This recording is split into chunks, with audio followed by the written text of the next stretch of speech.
Boa noite a todos, que Jesus nos abençoe, mais um trabalho abençoado para nós que estamos aqui, levando uma mensagem, uma palavra de conforto a você.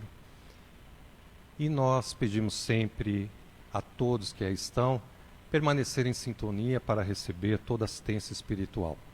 Temos a certeza de que o tratamento hoje acontecerá como cada encontro nosso aqui na casa. Hoje conosco, Coronel Edson Sardano, do Centro Espírita Dr. Bezerra de Menezes, e o tema A Fé Transporta Montanhas. Edson Xará é bem conhecido nosso aqui, né, no meio espírita, filho da Terezinha, Miguel Sardano, vereador de Santo André, está conosco hoje e vai falar sobre fé transporta montanhas. A frase que nós trabalhamos esta semana: evita os assuntos infelizes, fala auxiliando em favor da tranquilidade e da elevação. Emmanuel. E a partir de agora nós vamos trabalhar a seguinte frase: o que sentes revela o rumo para onde te diriges. O que pensas aponta o lugar em que te encontras. O que falas indica o que sabes. E o que fazes mostra quem és. Emmanuel. É a frase da semana, que a partir de agora nós vamos trabalhar durante toda essa semana. A lição que caiu para nós do Evangelho é o capítulo 1, não vim destruir a lei. E o trecho que caiu, o Espiritismo. O Espiritismo é a nova ciência que vem revelar aos homens, por meios de provas irrecusáveis, a existência e a natureza do mundo espiritual em relação com o mundo material. Ele nos mostra esse mundo não mais como sobrenatural, mas, pelo contrário, como uma das formas vivas e incessantemente atuantes na natureza, como a fonte de uma infinidade de fenômenos até então incompreendidos, e por essa razão, rejeitado para o domínio do fantástico e do maravilhoso. É a essas relações que o Cristo se refere em muitas circunstâncias, e é por isso que essas coisas que ele disse ficaram ininteligíveis ou foram falsamente interpretadas. O Espiritismo é a chave que nos ajuda a tudo explicar com facilidade. O trecho é um pouquinho mais extenso, pedindo a cada um de vocês, né, dar continuidade da leitura deste capítulo 1 e o trecho O Espiritismo. Vamos fazer nossa prece, nos preparando.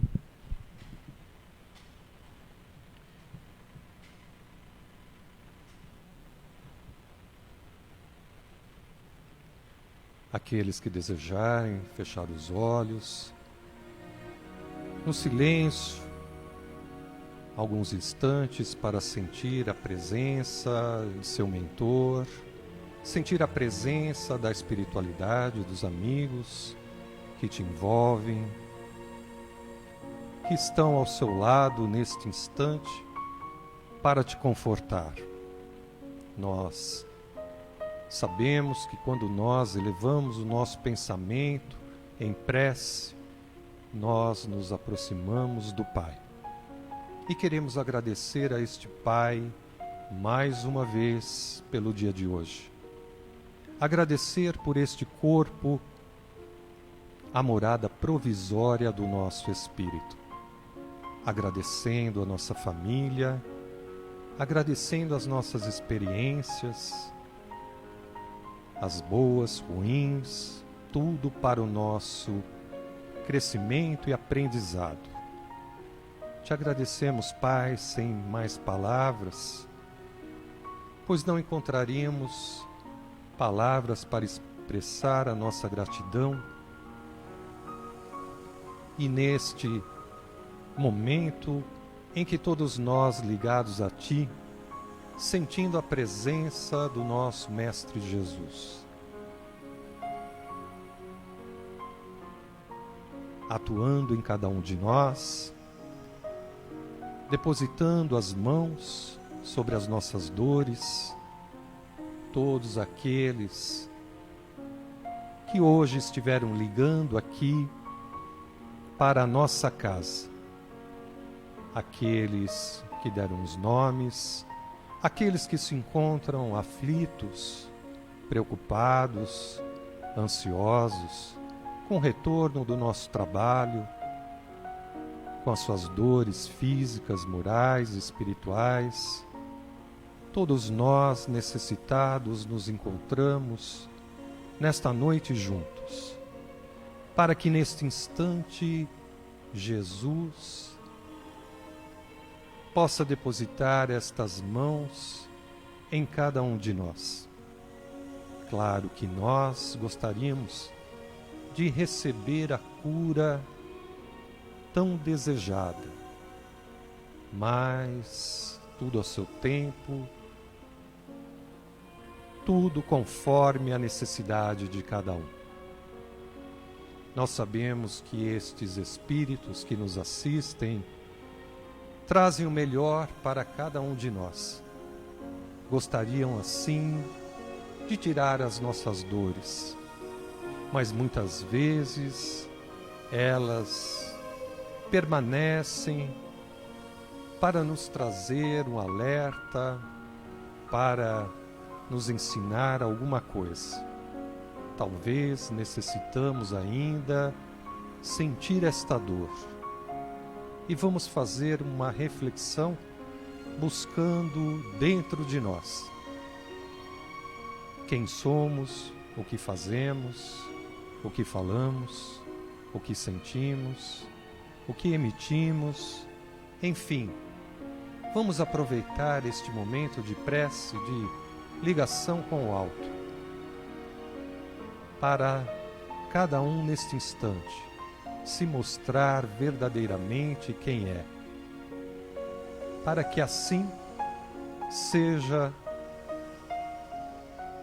atendido conforme as suas necessidades, conforme o seu merecimento. Tenho a certeza de que todos nós possuímos fé, e fé é o assunto de hoje. Vamos abrir nosso coração para receber os ensinamentos desta noite. Que a fé possa ser a tua companheira, a nossa companheira de todos os dias. E a todos estes espíritos o nosso abraço, a nossa gratidão por estarmos abertos para receber tudo aquilo que for para cada um de nós na noite de hoje. E assim, ligados em sentimento e pensamento, nós vamos agradecer, orar, louvar o nosso Pai com a prece: Pai nosso, que estás nos céus, santificado seja o vosso nome. Venha a nós o vosso reino. Seja feita a vossa vontade, assim na terra como no céu. O pão nosso de cada dia nos dai hoje. Perdoai as nossas ofensas, assim como nós perdoamos a quem nos tem ofendido. E não nos deixeis cair em tentações, mas livrai-nos de todo mal, que assim seja. E vamos envolvendo com muito carinho este nosso irmão Edson Sardano, para que ele traga a sua mensagem e receba de cada um de nós as melhores vibrações, envolvendo assim em muito amor, muito carinho, muita paz, muita força, proteção, esperança, fé, e que ele leve para o seu lar e para toda a sua família estas vibrações, em especial aos seus pais, Terezinha, Miguel, grandes trabalhadores da doutrina espírita. Que assim seja. Que assim seja.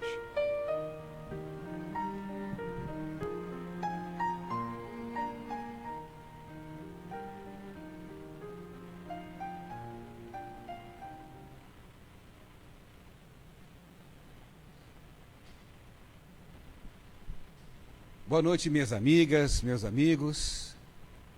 É com muita alegria que eu venho mais uma vez a essa casa, falar com vocês, para vocês, sentir as energias que emanam dos corações que aqui trabalham, que daqui se beneficiam. Numa situação atípica, estamos aqui apenas nós, sem plateia. Por isso eu estou sem máscara, uma postura totalmente cautelosa, responsável, um microfone para cada um, o distanciamento correto, até porque nós temos uma responsabilidade humana com os nossos irmãos, nossas irmãs, lamentando profundamente. Eu comentava aqui ainda há pouco com o Edson, a tristeza, digamos assim, que é olhar esse espaço vazio, esse espaço que acolhia tanta gente como nós, necessitadas de um olhar, de um carinho. Era tão bom. Mas vai voltar, tudo isso faz parte dos planos de Deus, não é razão para nós ficarmos pessimistas, não é razão para a gente entrar em nenhum tipo de pensamento de catástrofe, né, que as coisas de conspiração. Gente, haja o que houver, Deus está no comando. Há uma razão justa para isso e uma causa útil. Nós vamos sair daqui melhores, como humanidade. Agora, compete a nós pegarmos o bonde da história. Vamos ver a coisa andando, o bonde da história passando, o bonde da evolução passando, e nós ficarmos aqui esbravejando, lamentando. Ao contrário, vamos aproveitar essa oportunidade e vamos embarcar no terceiro milênio. Já começou, mas tem muita coisa pela frente, na transformação que o planeta está passando, nessa regeneração que se aproxima, essa transição planetária, que não é um dia, não é uma noite, mas, sem dúvida nenhuma, são os primeiros passos aí da grande transformação, da vinda de um mundo melhor, um mundo de tolerância, de paz, de amor, de trabalho, de construção. Tudo isso que a gente, sem dúvida nenhuma, merece. Porque fomos feitos para a felicidade. Deus nos fez para a felicidade, Deus nos fez para a alegria, para o progresso, para o amor. Tudo que sai disso são equívocos que geram essas consequências todas, não para nos castigar, mas para fazer com que a gente aprenda. E é fundamental para isso tudo que nós tenhamos fé. É a expressão que nós costumamos ouvir, mais clássica: fé remove montanhas. É uma expressão metafórica, é uma alegoria. Aliás, como praticamente toda a construção do Evangelho é formado por alegorias. Qual é a origem disso? Consta que numa passagem do Cristo, ele estava com os seus discípulos, pregando, divulgando doutrina, curando as pessoas, quando foi interpelado por um cidadão que tinha um filho com problema. Ele era lunático, na expressão da época. Sabemos hoje que ele era um obsidiado. Ele sofria a influência de espíritos que o perturbavam. E essa criatura abordou o Cristo e disse: olha, meu filho é um lunático, meu filho, ora ele cai na água, ora ele cai no fogo, ele se machuca todo. E eu já levei meu filho para os seus discípulos, porque os discípulos do Cristo também curavam. Mas eles não conseguiram. Então só o chefe mesmo, né? Aí o cara resolveu apelar para o próprio Cristo. E o Cristo: traga aqui o seu filho. De certa forma até colocou assim, esses incrédulos, tal, por uma questão de falta de fé, não conseguiram fazer a cura do menino. Trouxe o menino, o Cristo curou. Curou. Ele não era doente, ele estava sob a influência de espíritos obsessores.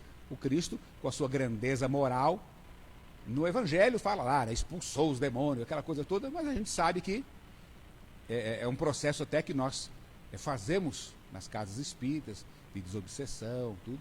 O Cristo afastou aquelas criaturas perversas, o menino voltou ao normal, e depois os discípulos foram perguntar para Jesus: mestre, por que nós não conseguimos? E ele disse: em função da incredulidade, da falta de fé. E aí ele citou, como assim, a expressão que deu origem à frase, né? Se tivesseis fé, tamanho de um grão de mostarda. Ele pegou uma comparação de um grãozinho pequeno, grão de mostarda.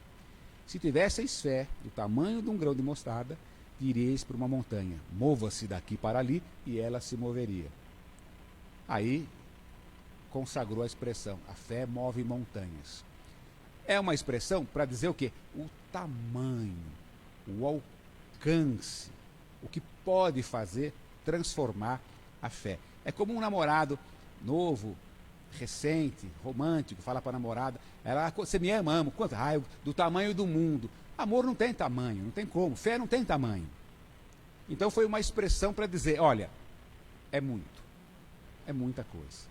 Se tivesses fé, um pouquinho só de fé, você poderia remover uma montanha. Isso é importante para mostrar para nós que aquilo que nós temos, e não raras vezes falamos que temos fé, está muito longe de ser fé. Nós estamos mais próximos do que se pode dizer como crença. Mas fé, tá, para mover um grãozinho de areia está difícil. Está muito difícil, está muito distante ainda. Agora isso quer dizer o quê? Que nós não somos capazes, que nós não temos jeito. Não, temos jeito, somos capazes, vamos chegar lá. Mas é uma construção lenta, de muito trabalho, de muito esforço. E para exemplificar, porque é difícil, a gente não vai conseguir jamais quantificar. Para exemplificar, tem uma história muito interessante, que eu tenho assim, muito carinho especial por Joana de Ângeles, pela presença dela na vida do Divaldo, pela presença de Divaldo na vida da minha família. Joana de Ângeles nos narra, Humberto de Campos, que na primeira encarnação que se tem notícia, não é a primeira encarnação dela, óbvio, mas a primeira encarnação que se tem notícia, com uma expressão maior, ela foi, no tempo do Cristo, esposa de um procurador. É uma posição um pouco controversa. Quem foi o tal do Cusa? Se ele era um procurador pessoal do Herodes, se tinha algum papel institucional, mas era um cidadão importante ligado a Herodes, na época do Cristo. E a Joana, sua esposa, conheceu o Cristo e se encantou. Já era um espírito preparado, sem dúvida nenhuma.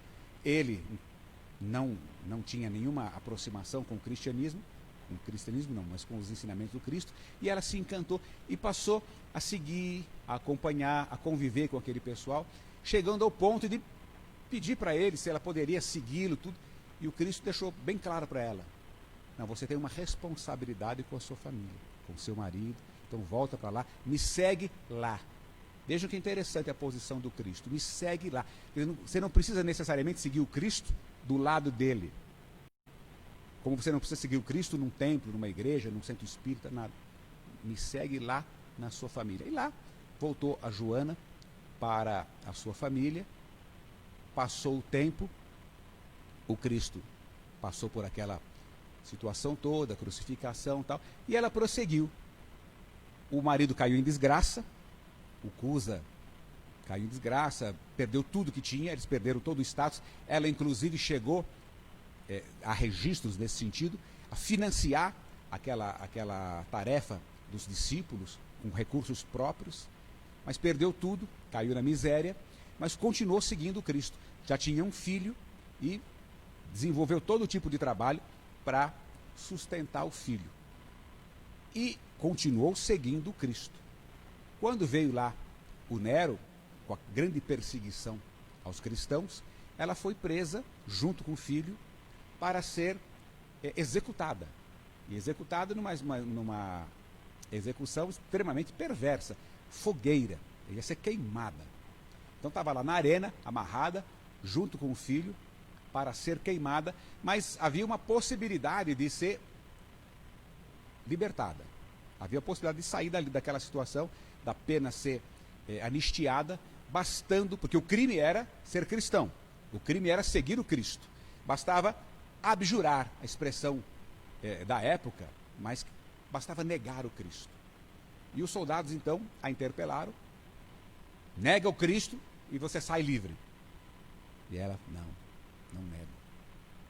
E o filho do lado, já antevendo o martírio, olhava para a mãe, mãe, abjura, mãe, nós perdemos. Abjura, mãe, nega o Cristo. E ela ainda repreendeu o filho, não. O soldado ainda disse para ela, foi isso que o seu Cristo ensinou a morrer? E ela disse assim, não só isso, também me ensinou a vos amar. 2000 anos. Isso que eu estou falando, esse fato aconteceu há 2000 anos. Foi queimada ela e o filho. Eu contei essa história para a gente ver mais ou menos o que é fé. Aí nós vamos ver o quanto distante nós estamos disso. Porque eu tenho certeza absoluta que nenhum de nós tomaria a mesma atitude. Eu falo principalmente por mim, que nasci em família espírita, a vida inteira convivendo, falando, escrevendo, aprendendo, estudando. Eu não teria essa coragem, eu tenho 3 filhos. Eu não teria essa coragem, não teria essa grandeza. O Cristo que me desculpe, mas dá licença, pode soltar aqui que eu nego, quando quer que escreva, quer que assina, registra em cartório, não tem a menor dúvida, não vou ser hipócrita. Quantas e quantas vezes nós nos deparamos diante de desafios muito menores e negamos o Cristo, não de boca, nos gestos, nas ações, do pensamento. Cada vez que a gente odeia, cada vez que a gente não perdoa, cada vez que a gente tem uma expressão de intolerância, de preconceito, está negando o Cristo. Está negando o Cristo. Porque, como ele disse, não é a presença física, é o exemplo, é o ensinamento. Então, nós negamos o Cristo, não é como Pedro que negou 3 vezes, nós negamos 3 vezes por dia, não tem a menor dúvida disso. Agora, isso é o quê? É para a gente se martirizar, eu sou um infeliz, ou... Não, faz parte do nosso processo evolutivo, faz parte do nosso dia a dia. Nós estamos num processo de aprendizado. Mas essas referências são importantes para nós vermos o quão difícil é. Então, quando Cristo falou que a fé remove montanhas, era isso que ele se referia. Porque se a gente tivesse fé, essa fé mesmo, fé, tudo seria mais simples. Nós não titubearíamos diante de certos desafios, porque eu teria aquela certeza do mundo espiritual. A mesma certeza que a Joana teve ao permitir que o filho morresse junto com ela, aquela certeza de que a vida que vale a pena viver, a vida pela qual vale a pena morrer, a vida pela qual vale a pena lutar, é a espiritual. Poxa, então para que a gente reencarna? Óbvio, tem uma razão de ser. Nós estamos no mundo, Deus nos colocou nesse mundo com as coisas da matéria. Nada disso é do demônio. Deus nos colocou aqui com emprego, com dinheiro, com sociedade, com casamento, com filho, com tudo isso aí. Porém, esse não é o objetivo. Não é em função disso que a gente tem que viver. É aí que entra a fé, para dar o valor, o peso das coisas. Para dar o peso das coisas. Nós, homens de pouca fé, damos peso demais para as coisas da matéria. Abjuramos o Cristo quando nos vemos diante de um desafio qualquer do materialismo, da sensualidade. Basta olhar o que está acontecendo no mundo hoje. E não raras vezes, ações dramáticas, escandalosas, protagonizadas por pessoas que se dizem religiosas, se dizem pessoas de fé. Nós estamos vivendo agora, está muita discussão agora com o fato dos nossos irmãozinhos evangélicos. Teve lá uma pastora que se envolveu num grande crime, e as pessoas confundem a pessoa com a religião. E os inimigos, entre aspas, digamos assim, da religiosidade, da religião, já ficam, o que adianta ser isso, ser aquilo, ser pastor? No Facebook tem postagens assim, colocando, o padre lá que desviou dinheiro, aí a pastora que matou o marido, aí ainda coloca o João de Deus como espírita. João de Deus nunca foi espírita. Até agora não acharam nenhum espírita fazendo escândalo por aí. Mas, bota o João de Deus? Não, mas independente, mesmo se fosse, não era. Nunca foi, não era, e obviamente não será. Nessa encarnação, pelo menos, acho que não. Mas as pessoas querem confundir o religioso com a religião. Não é por aí. Não é por aí. A fé é realmente o que transformaria essas pessoas. Não adianta você ter uma religião, ter um rótulo. Eu sou coronel da PM, trabalhei 30 anos na Polícia Militar.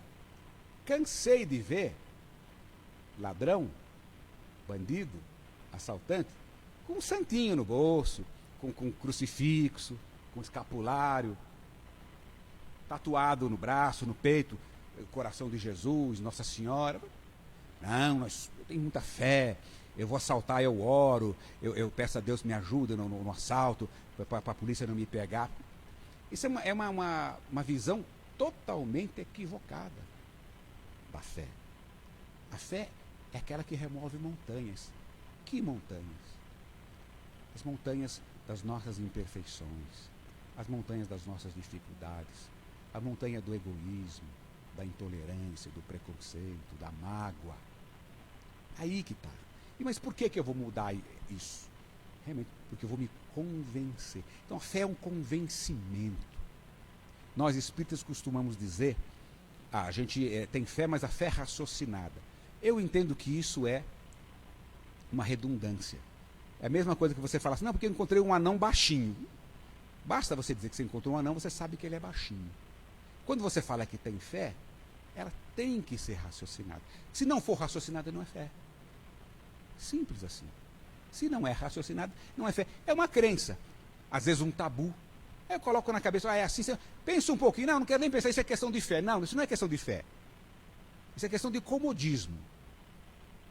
Isso é questão de comodismo. Questão de fé. A fé é aquela que pode enfrentar a razão a qualquer momento, em qualquer lugar, em qualquer oportunidade. Isso é fé. Pode ser contestada a qualquer momento. Ela entra na minha cabeça. A partir daí, eu mudo de comportamento. Se eu não me convencer, eu não mudo. Vocês imaginam uma mãe com um filho sendo condenado à morte. Se ela não tivesse convencida mesmo daquilo, eu abriria mão para ela. Não, de jeito nenhum. Pelo sim, pelo não, eu não sei se tem, se não tem. Solta aqui e vamos garantir o que está aqui agora. Mas não, ela tinha certeza absoluta, ela sabia. Essa é a fé que transforma as nossas vidas. Quando você tem total noção, eu costumo fazer uma comparação muito simples com energia elétrica. Não, eu não conheci até hoje uma pessoa que, por mero prazer, pega um fio desencapado de energia elétrica. Por quê? Porque ele sabe que ele tem total convicção de que se ele puser a mão no fio desencapado, ele vai tomar choque. Só que na vida, a gente pega em tanto fio desencapado e toma tanto choque, no sentido figurado, choques morais. Mas por que pôs a mão lá? Mas você não sabia? Não, veja bem, sabia. Saber todo mundo sabe. Se a gente pegar aí, junta, quantos frequentadores de centro espírita quiser, dá uma folha em branco para eles, uma caneta, fala, vamos fazer uma prova de espiritismo aqui. Todo mundo tira 10. Todo mundo tira 10. Olha, devemos amar a Deus. Ah, sim, certo ou errado, falso ou verdadeiro, né? Faz aquelas provinhas que tinha antigamente, falso ou verdadeiro. Devemos amar a Deus? Verdadeiro. Devemos amar ao próximo? Verdadeiro. Devemos fazer a caridade? Verdadeiro. Você ama a Deus? Bem, veja bem, você ama o próximo? Não, bem, você faz caridade? Não, sabe? Então, peraí, meu filho. Então, a distância do que você fala, do que você repete, para o que você faz, essa distância se chama fé. Esse é o caminho que a gente precisa percorrer para realmente, eu tenho fé. Por quê? Aquilo que eu acredito, aquilo que eu sei, é exatamente o que norteia a minha vida. Agora, dá para fazer isso de uma hora para outra? Não. É um desafio de várias e várias encarnações. Esse é o ponto final. Nós vamos chegar lá. O Cristo disse, nenhuma ovelha se perderá do meu rebanho. Agora, depende de nós. Aí eu tenho fé que o Cristo vai me salvar. Tem até aquela piadinha, aquela brincadeira, né, do cidadão que estava numa cidade que rompeu uma barragem, lá estava uma inundação. Aí ele subiu no telhado e começou a rezar. Não, Deus vai me salvar. Daí a pouco veio um barquinho, olha, vem, vamos embora. Não, Deus vai me salvar. Aí veio o corpo de bombeiro com um barco maior, vem, não, Deus vai me salvar. Veio a defesa civil, tentou, não, Deus vai me salvar. Aí o cara desencarnou, chegou lá em cima, poxa vida, mas eu morri, eu tinha tanta fé que Deus ia me salvar. Eu falei, bom, mas eu mandei barco, mandei defesa civil, mandei bombeiro, e você não pegou nada. Quer dizer, a lei de Deus se cumpre no dia a dia, em todos esses fatores que estão à nossa volta. Não vai vir a salvação de cima para baixo. Não, eu tenho fé, eu não preciso fazer nada que a salvação vem. Não. Salvação é uma conquista. Salvação entre aspas, né? Uma conquista de muito trabalho, de muito empenho. É uma metodologia que nós temos que colocar nas nossas vidas. Por mais que tenhamos problemas, que tenhamos dificuldades, vamos devagarinho, aos poucos, exercitando. Primeiro, nos convencendo. Por isso que nós espíritas falamos. É uma expressão clássica do Evangelho. Espíritas, amai-vos e instruí-vos. Porque quando a gente estiver instruído, a gente se convence. Por que se fala tanto até na questão política, olha, a educação é a solução? Porque quando você é educado, você enxerga o mundo de outra forma. Você se convence do que você tem que fazer. A educação agora com o coronavírus, todo mundo lavando a mão. Mas sempre falaram isso, mas não sei. Então, você se convence, não, precisa passar álcool na mão. Você muda a postura, muda o comportamento, tudo muda. Então, nós precisamos estudar, nos convencer do nosso papel no mundo, alimentar essa fé embrionária que nós temos, essa crença que nós temos que transformar essa crença em fé, fortalecê-la com conhecimento, com convicção e com gestos, com atitude do dia a dia. É um exercício diário de respeito, de tolerância, de perdão. Não é fácil perdoar, olhar o mundo sempre pelo lado bom, a ação das pessoas pelo lado bom. Nós vamos nos tornar pessoas melhores, inclusive fisicamente. A mesma Joana de Ângeles tem um texto sobre terapia do perdão. O perdão é uma terapia. Quem perdoa tende a adoecer menos. A própria ciência já está estudando isso. Tem cadeiras em faculdade de medicina, medicina e espiritualidade. As pessoas que têm uma religião, que lutam, não é porque o fato de ter religião não muda nada, mas lutam para ser melhores, para tolerar, para fazer caridade, para se relacionar bem com o próximo. Amar o próximo é um passo mais adiante, mas querer bem do próximo, tirar a vingança da cabeça, tirar ranço, tirar ressentimento. Essas pessoas tendem a ter uma melhora, inclusive física, uma recuperação maior em função de doenças. O ressentimento é uma coisa extremamente perversa. A própria palavra, né? Ressentir, você ressentir de novo. Você sente alguma coisa, sente uma mágoa e fica ressentindo aquilo ali, o tempo fazendo com que ele fique dando volta no seu coração. É um processo que começa a adoecer psicologicamente, espiritualmente e vai para o corpo físico. Não tenho a menor dúvida. Toda doença tem uma origem espiritual que precisa ser tratada. E é por isso que a fé tem bastante importância, porque ele vai para a causa. A consequência vem naturalmente. Vai para a causa. O Cristo mesmo, quando promovia as curas, ele comentava. Tem uma expressão muito clássica, é colocar remendo novo em calça velha, em roupa velha. Se a pessoa não mudar o comportamento, não mudar a postura, não adianta ficar colocando remendo novo. Então, o remendo é importante? É. O tratamento, a cura, o amparo, o abraço, tudo isso. Agora, mais importante ainda, é todo mundo colocar na cabeça que nós temos condições de nos erguer, nós temos condições de caminhar para frente, nós temos condições de buscar o próprio progresso a partir da reforma íntima, a partir da mudança interior, a partir de atingir, de atacar e resolver a causa. E a causa é o egoísmo, a causa é a ganância, a ambição, a maledicência, coisas que estão aí altamente potencializadas. É uma oportunidade que a gente tem de exercitar. Eu perdi um pouco a coisa do horário, falta 5 minutos. É uma oportunidade que a gente tem de exercitar, aproveitando até agora essa distância que nós temos, o uso das ferramentas de informática, internet e tudo isso. A internet era um negócio maluco, né? Ela aproximou pessoas tão longe, Então hoje você está próximo, vai ser um parente que mora no Japão, um parente que mora no Rio Grande do Sul, nos Estados Unidos, e distanciou os que estão perto. Você vai numa lanchonete, num restaurante, tem 10 pessoas sentadas, cada um com o seu celular, um não está falando com o outro. Então, afastou quem estava perto e aproximou quem estava longe. Então, é muito importante abrir os olhos para isso. No Evangelho, no capítulo do pecado pelo pensamento, é muito interessante isso, que a gente vibrar, pensa coisa ruim, cria uma sintonia com espíritos inferiores, cria aquele clima ruim, tem consequências ruins. E agora com a internet, às vezes você fica espalhando fake news, fica falando besteira, fica divulgando coisa ruim e acha que é inocente. Então, antes a gente falava, né, que a boca fala daquilo que o coração está cheio, agora os dedinhos teclam daquilo que o coração está cheio. É muito importante abrir o olho para isso.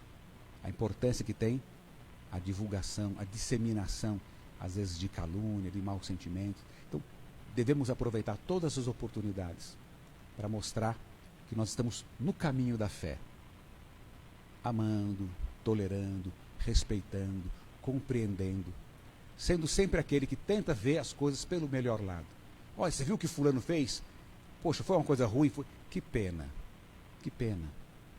Ele pisou na bola, ele precisa de compreensão, não quem foi atingido. Quem foi atingido, se tiver cabeça suficiente, não vai permitir que aquilo entre no coração. Você levou um chute na canela, deixa o chute ficar na canela. Não leva esse chute para o coração. Vai fazer mal para a gente, vai criar um processo, pode até adoecer mais para frente. Deixa ficar na canela, deixa ficar na origem. E principalmente, orar, refletir por aqueles que ainda estão protagonizando maus momentos. Nós estamos vivendo um clima muito tenso no planeta hoje, no Brasil em particular. Não sejamos nós, principalmente nós espíritas, cristãos, religiosos, a fomentar isso aí, a embarcar nisso aí. A gente tem que ser justamente o anteparo. Quando chegar em nós, vamos absorver isso aí, digerir e devolver, como se fosse uma estação de tratamento. Devolve sorriso. Recebe a calúnia, recebe a ofensa, recebe a agressão, trabalha, devolve sorriso, devolve paz, devolve tolerância, devolve perdão. E não é para quebrar o galho dos outros, não. É para nós. É a terapia do perdão. É viver bem, viver em paz, com o coração leve e preparar o nosso breve retorno para o plano espiritual. Que a gente possa retornar bem melhor do que veio aqui.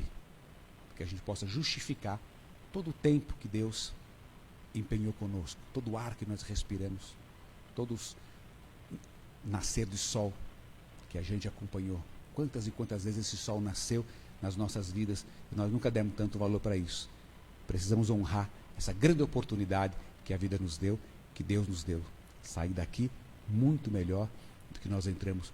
Como diz o Evangelho sobre o bom espírita, né? É aquele que luta contra as suas más inclinações, aquele que procura ser hoje melhor do que ontem, e aquele que sem dúvida nenhuma vai ser amanhã muito melhor do que hoje. Dessa forma, eu me despeço e que Deus nos abençoe, que Deus continue, os espíritos continuem nos mantendo unidos, seja pelas ondas da internet, pelo coração, pelas vibrações, porque todo o amor que envolve essa casa, sem dúvida nenhuma, vai chegar, de um jeito ou outro, vai chegar. Faz muita falta a presença física, faz muita falta o carinho, o passe, o olhar, o tratamento, faz muita falta. Mas isso aqui vai passar muito rápido e em breve nós vamos estar aqui mais uma vez, divulgando, nos abraçando e multiplicando essa paz, essa felicidade, sem dúvida nenhuma. Tá bom, minha gente? Que Deus nos abençoe. Vamos tocar em frente aí. Beleza? Deixa eu botar minha máscara de novo.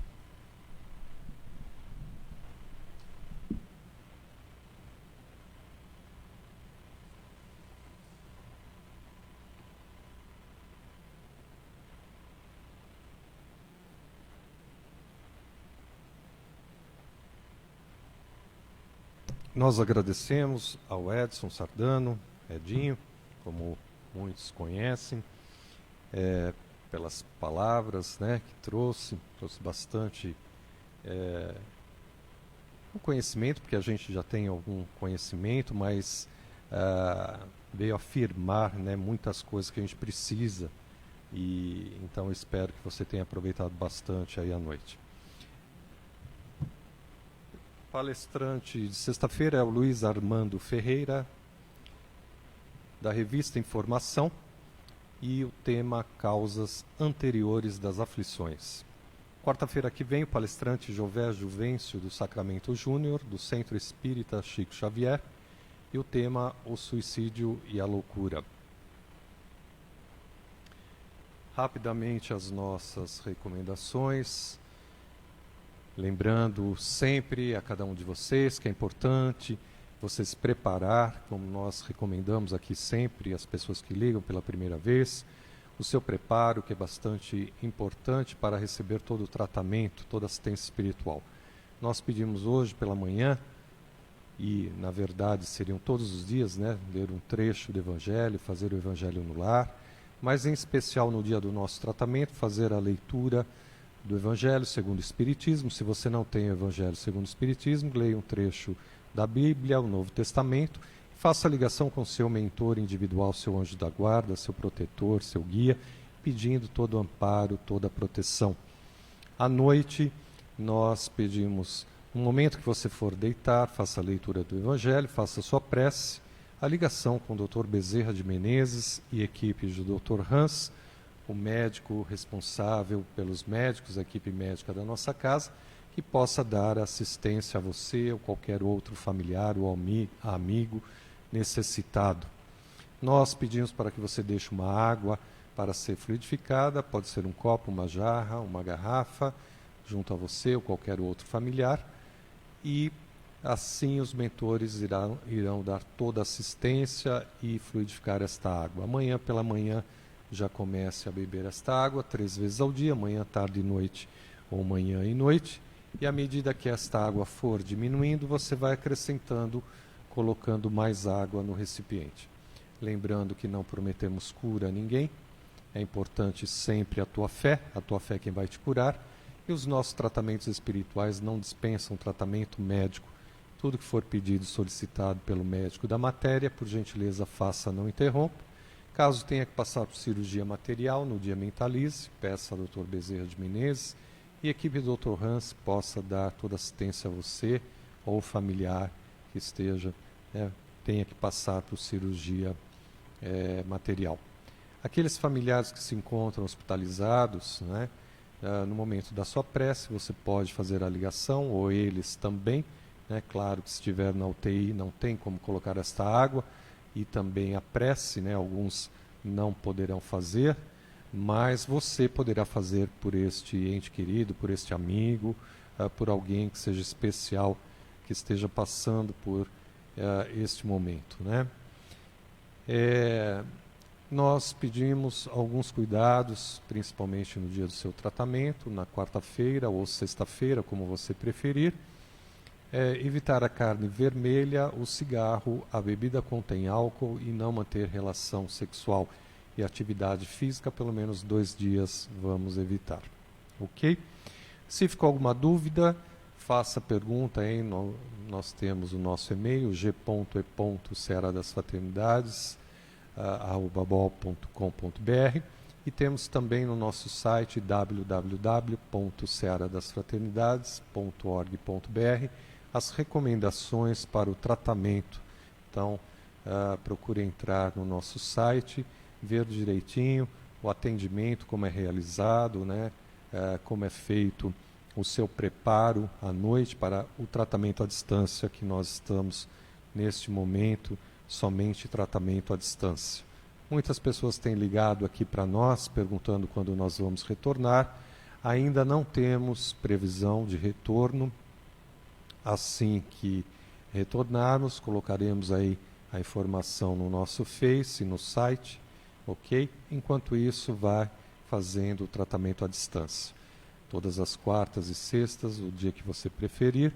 Todas as segundas tínhamos o trabalho de desobsessão presencial, mas agora os trabalhadores se preparam em casa né, e fazem conexão aqui com a casa, e você que fazia o tratamento de segunda-feira ou passa por algum problema semelhante, né, parecido com a necessidade desse tratamento, faça a ligação às 20 horas, né, com a casa e você receberá também assistência espiritual. As aulas também temos às quintas-feiras, né, o Renato continua aí fazendo as lives, né, então você acompanha as aulas, somente às quintas à tarde que não está tendo as lives, né, das aulas, mas você pode acompanhar às quintas-feiras à noite. Tá certo? Muito bem. O programa da rádio, o convidado Aderbal Sereno e o tema Perdão. É das 8 às 9 horas, através do Facebook, do Semeando a Boa Nova. Então, você poderá ir todo sábado, sempre avisamos aqui o convidado e o tema. Então, sábado é o Aderbal falando sobre o perdão. Tema bastante importante, né, para que possa restabelecer a sua saúde aí, física e espiritual. Então, vamos participar, fazer a sua pergunta e você concorre também a um livro. O Edinho também já participou, né, do programa. Então, é bastante assim, interessante para a gente aprender um pouquinho mais sobre a doutrina. Agradecendo você que participa do nosso delivery, né, todas as quartas e sextas, que você colabora com a casa, que Jesus te abençoe seu lar, sua família. E sábado nós temos a nossa feijoada. Então, também vamos estar aqui. Você podemos entregar ou você retirar, né, a feijoada. Faça o seu pedido, né, pode ser já através aí dos contatos que tem, o telefone da casa, 4226-1431, ou liga para a Fátima também, e ela está lá para anotar o seu pedido. Agradecendo de coração, você está colaborando com a casa e nós também, uma parte desse valor que arrecadamos, separamos, né, para ajudar pessoas que necessitam, que nós sabemos aí, dependendo da necessidade, colaboramos também. Ok? Que Jesus te abençoe e até o próximo encontro, sexta-feira, às 14 horas, ou quarta-feira, às 19. Um abraço a todos vocês, até o próximo encontro. Boa noite. Fiquem em paz.